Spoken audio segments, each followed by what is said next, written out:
Okay, so meron tayo ngayong i-unbox from Shopee. In-expect ko to mga Monday or Tuesday pa darating.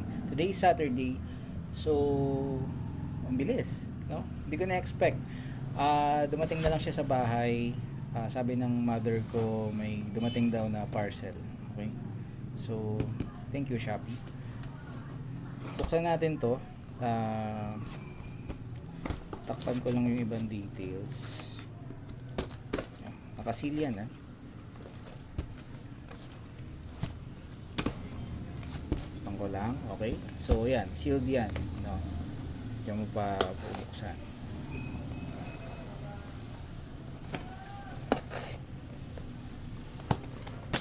Okay.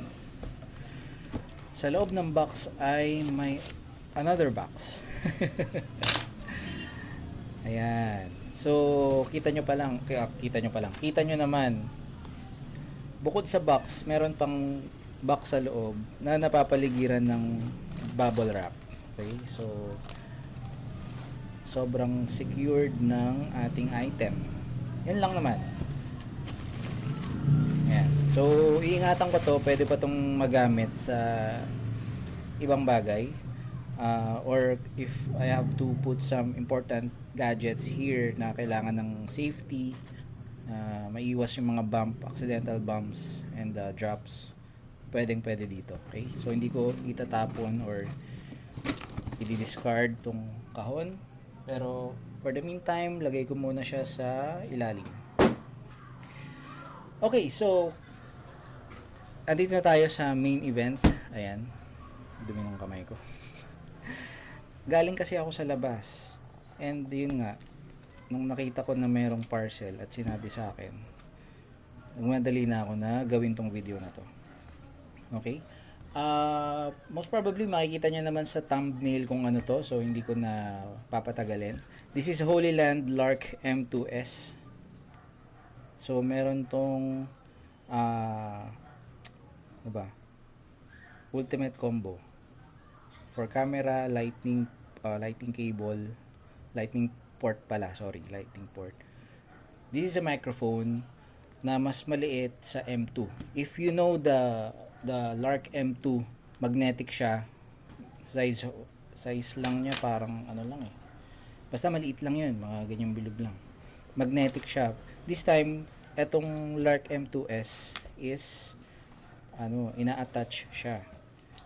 May magnet pa rin, pero I think this is much secured, especially if you are doing outdoor activities or anything na gumagalaw yung katawan nyo. Hindi siya basta malalaglag.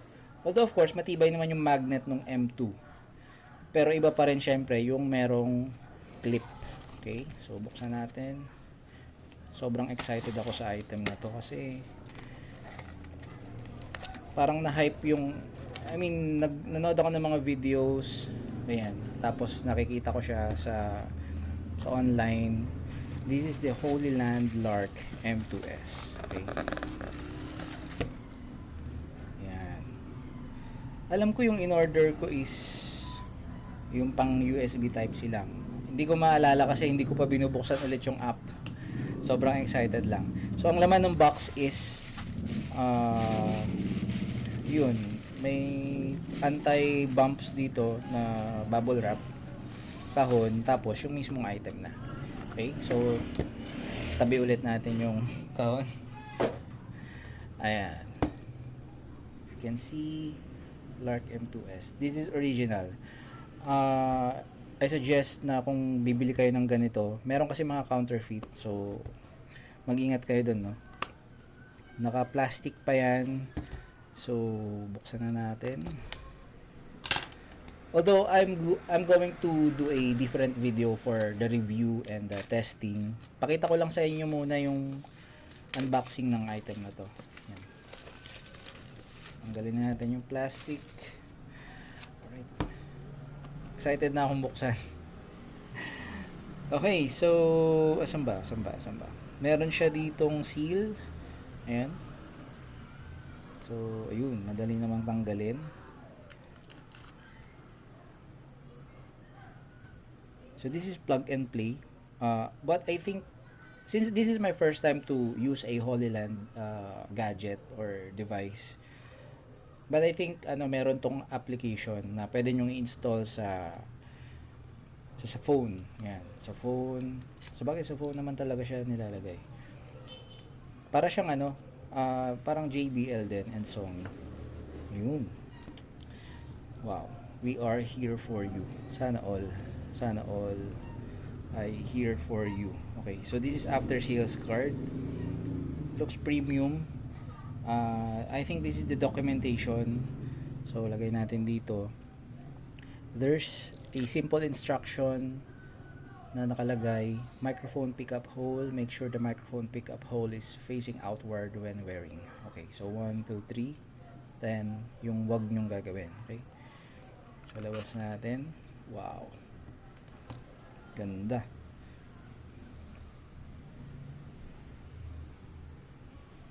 Ganda oh. So, mamaya natin i-open. Check muna natin yung box. Sa ilalim ay lalim parang ang laki ng box para dun sa meron pa siya dito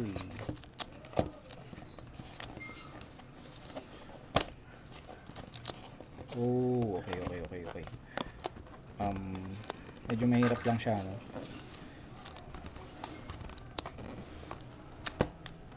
o baka talagang ginagaling, baka siguro okay, mali nga ako ng ginagawa. Hihilahin mo lang yung right side. Huwag mong hihilahin yung left side. Okay, so yun. Lumabas na. Ang laman niya ay may pouch, okay? Merong silica gel para in case magkaroon ng moist, siya yung mag-absorb.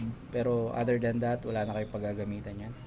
Disregard it para hindi maaksidenteng magalaw ng bata. Ang laman ng pouch ay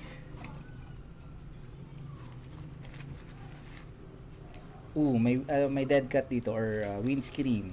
Ayan. Dalawa. So meaning dalawa rin yung microphone. Kaya dalawa yung windscreen. Okay? Tapos meron pa dito yung USB cable niya. So type C to type A yung USB cable. Ayan. Pang charge. I don't know if this is also applicable to connect to computer, no? Kung gagamitin yung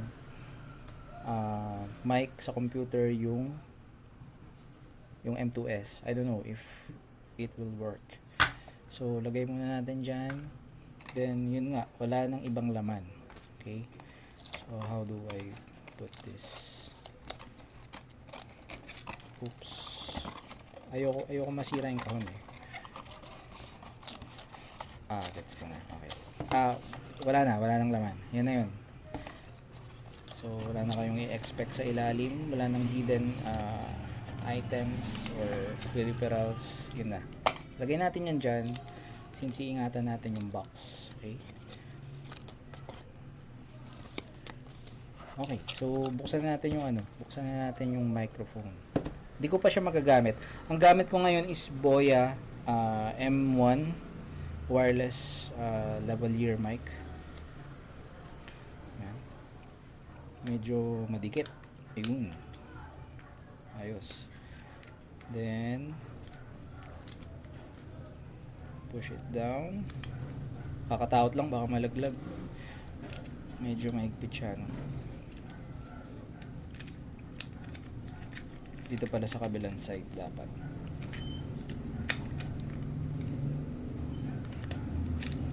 I think this is impossible to insert again. Sobrang higpit niya. Okay, so ito na.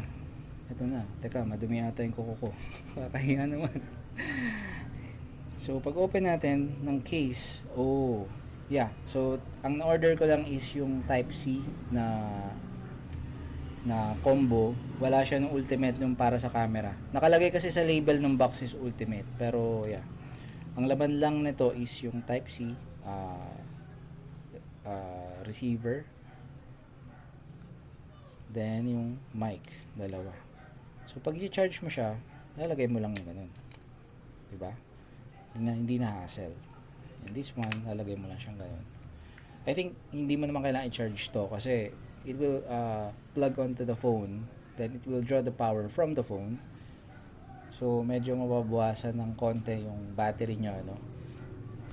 Pero very minimal. Hindi naman siya ganun ano, kalakas. Okay, yun. So yun lang.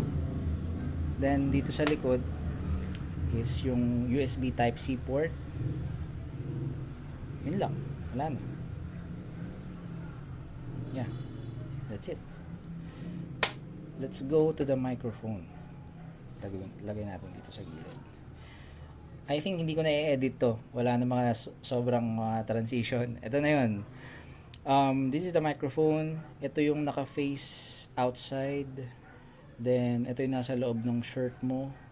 Plug mong ganun. If I can remember it right, this is titanium. I'm not sure. Pero, sinecure naman ng Holy Land na hindi to basta-basta masisira. Okay? Ayan. So, pwede mo siyang iipit sa damit. Look at that microphone. It's so tiny. Oh, grabe. Grabe yung technology. Ganyan na lang kaliit yung microphone. Then, sa mga re-release kong video for the review of this microphone, doon natin malalaman kung okay na okay ba yung Lark M2S. Okay? Yeah. So, good. Para lang pang hikaw eh. Yung receiver naman ay I think this is transmitter. Baka napagbaligtad ko. Kasi TX1, TX2. Yan. Meron siyang USB Type-C port dito sa ito. Hindi ko pa inaalis, may harang pa siya eh. Yun. So, ito yung ipa-plug mo sa phone para mag-transmit at connect dito sa microphone. Yun. Very easy and simple. Wala ka nang i-change na parameters. I think sa application meron. But for the mic itself, it's plug and play and you can use it instantly sa phone mo. Ayan. So again, this is Holy Land Lark M2S. Check natin yung documentation. Hinuli ko eh. No? Inuna kong pakita pero ihuli natin. So, secured din yung documentation. Medyo mahigpit talaga yung pandikit. Yan. Okay. So, iingatan ko rin to. No? We are here for you. Let's get in touch. Sana all. Thank you. Ayan. So, meron silang thank you card. So, quick guide for after sales service. You have to go to the Holy Land website, then support, then after sales service. They have a website here, so pwede nyo i-check yan. Then leave a feedback regarding the item. Sa quick guide, ilang page to? Parang maikli lang naman. Yeah. And you don't have to go through all the manual. Kasi like for example, I don't have the transmitter for I don't have the camera version receiver. So, hindi ko na kailangan yan. What I should have to check is for the Type-C. Yung pang phone lang. Yeah. But anyway, again, this is plug and play. Matututunan mo rin naman gamitin yan eventually. So, just like other gadgets and items, you have to use it regularly para ma-familiarize ka sa on how to use it effectively. So, meron ditong packing list card. Yeah, I think this is all complete. Wala namang problem. Yeah. So, thank you for watching. Ano ba to? Parang plastic na... Yeah, parang plastic eh. Galing dun sa box. Again, thank you for watching this video. See you guys on the next one. Bye-bye.